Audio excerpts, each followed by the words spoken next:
Good, better, best. Never let it rest. Never let it rest till good gets better and better gets best. In this episode, I'm going to address the question, what are the best ways to save for retirement? It's probably not what you think. Get ready, put on your seatbelt.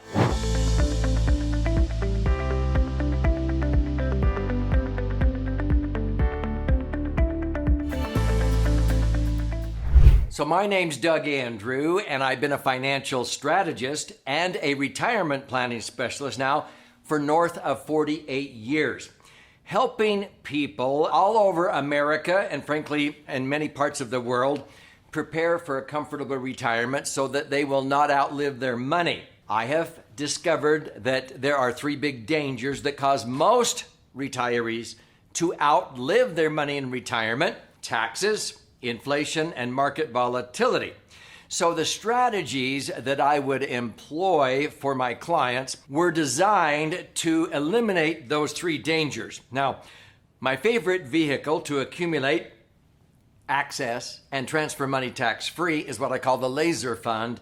LASER is an acronym that stands for Liquid Asset Safely Earning Returns. So as we get ready to go, I'm going to use a metaphor here that I'm going to call the $1 million dash. This is like a racetrack where we are racing to try to achieve $1 million net after tax, after fees, net of $1 million that can generate hopefully $80,000 to $100,000 a year of income that will last as long as you do. So let's go on this $1 million dash, and I'll talk about how you can get there by sprinting instead of crawling, walking, or just jogging. So as a financial strategist and a retirement planning specialist, I've been very honored, grateful that I've authored 12 books so far.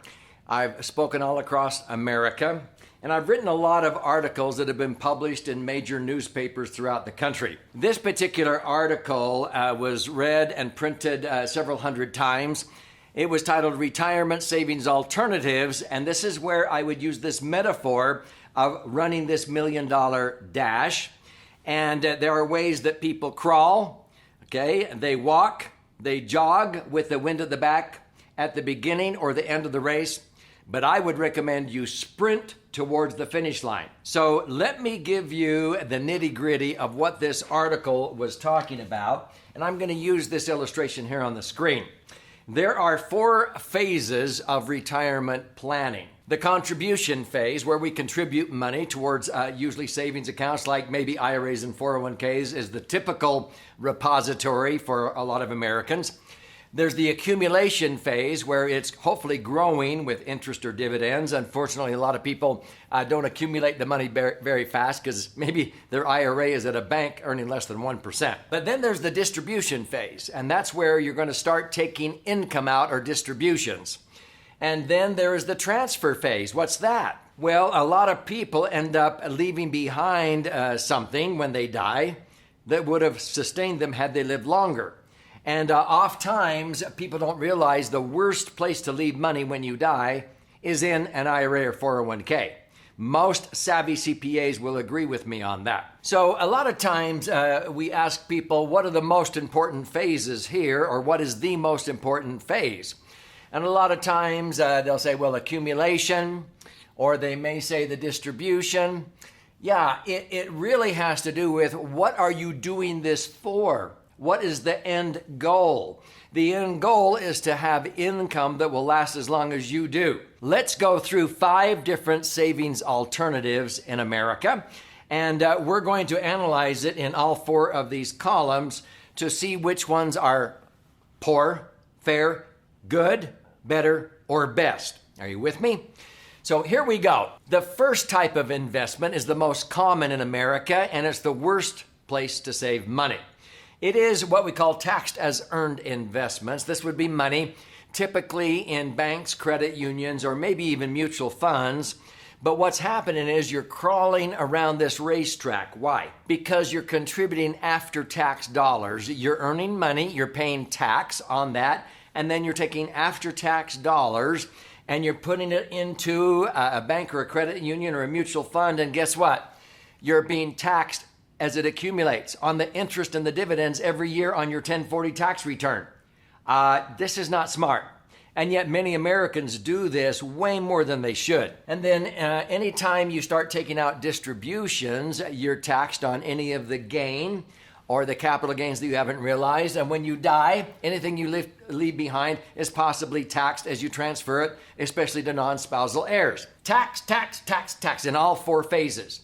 It's like crawling, and I can prove this to you mathematically, which I'll do here in just a moment. The next type of method would be to take after-tax money and putting it into a tax-deferred account, maybe like an annuity.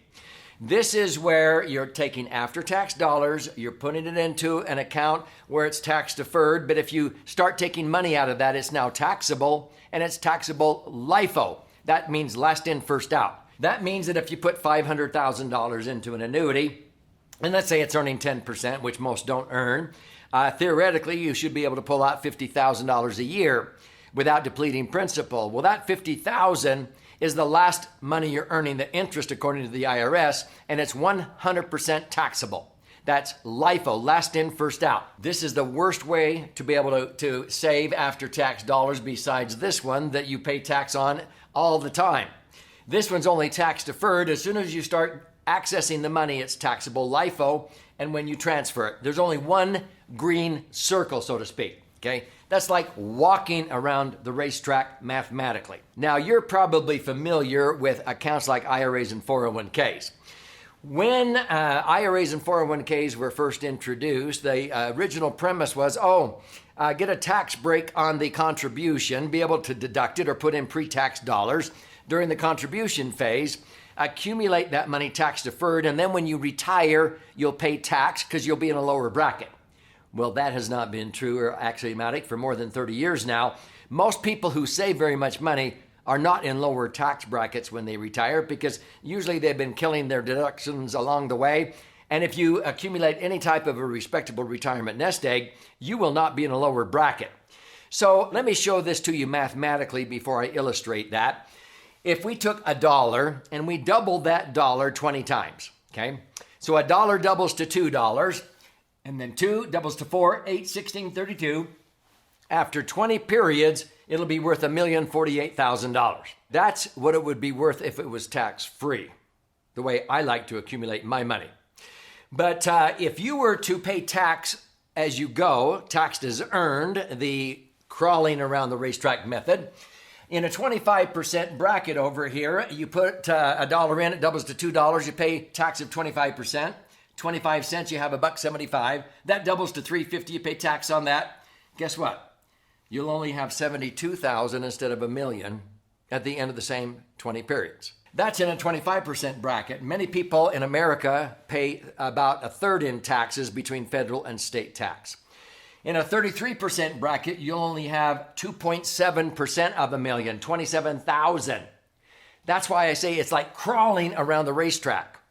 Now, when you put money into those type of accounts, again, that is like crawling or walking. People put money into traditional IRAs or 401ks because they're told, hey, I want to get a tax break on what I contribute. Now, if you're a farmer and you had the choice of buying your seed in the springtime and you didn't have to pay tax on the price of the seed, but later on, after you plant, you cultivate, you irrigate, you work hard all year, then you harvest your crops in the fall, and now you agree to pay tax on what you sell your harvest for, that's a traditional IRA or 401k.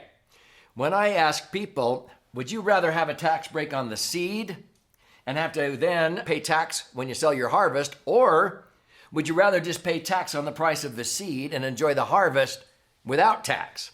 They think I'm talking about a Roth. I could be, but I've never owned an IRA or 401k, never will. I've never owned a Roth IRA or 401k, and I never will, because I want the best. Now, before I go into an explanation of traditional IRAs and 401ks, if this is resonating with you and you can think of somebody that ought to view this, click share, post a comment, click like, but most importantly, subscribe. And it's free. This is three-dimensional wealth. And click the little bell because then you'll be notified every time I post an answer to a financial question, which I do almost on a daily basis. But stay with me to the end because I want to gift you a copy of my most recent 300-page best-selling book called The Laser Fund. Okay? Let's go back to this. In a traditional IRA or 401k, you're using tax-favored contribution dollars and it's accumulating tax-deferred, but then you agree to pay tax during the distribution phase and during the transfer phase. And truth be known, if you save very much money, you will not be in a lower bracket. I can prove this to you mathematically. People are shocked because of the amount of money they pay in tax on the back end during the harvest. So in 1997, the government was hard up for tax revenue, and they didn't want to wait around for people to start taking out their distributions, required minimum distributions. At that time was age 70 and a half. Now you can wait till you're age 72, and then you must pull out the required minimum distribution, or there's a 50% penalty. The government wants that money out and taxed so that they can tax it again when you die, but they are looking forward to that. When they were hard up for revenue in 1997, Senator Roth said, I have an idea. Some people are getting smart and realizing that they're not in lower tax brackets. So let's introduce where they can contribute after-tax dollars, and they can even convert or roll over a traditional IRA or 401k to a Roth. And now they're contributing with after-tax and will accumulate tax-free, and they can access it tax-free. But I mentioned I've never owned a Roth, and I never will. See, my favorite vehicle is a max-funded tax advantage Section 101A alternative. Section 101A has been in the Internal Revenue Code for 107 years. It is what I call a laser fund. It allows me to accumulate, access, and transfer my money tax-free. That's why I wrote a book about it, so you can learn and not miss out. You contribute after-tax dollars, but you get 3 green circles. It accumulates tax-free. You access money tax-free. If you live to be 120, $1 million can generate $100,000 a year of tax-free income for the rest of your life. And when you ultimately die, anything left in there blossoms, increases in value, and transfers tax-free. What that means, I'm 69. If I died in an accident tomorrow, every million I would have in my laser fund would blossom to about $2.5 million and transfer tax-free. There's not a Roth around that will do that.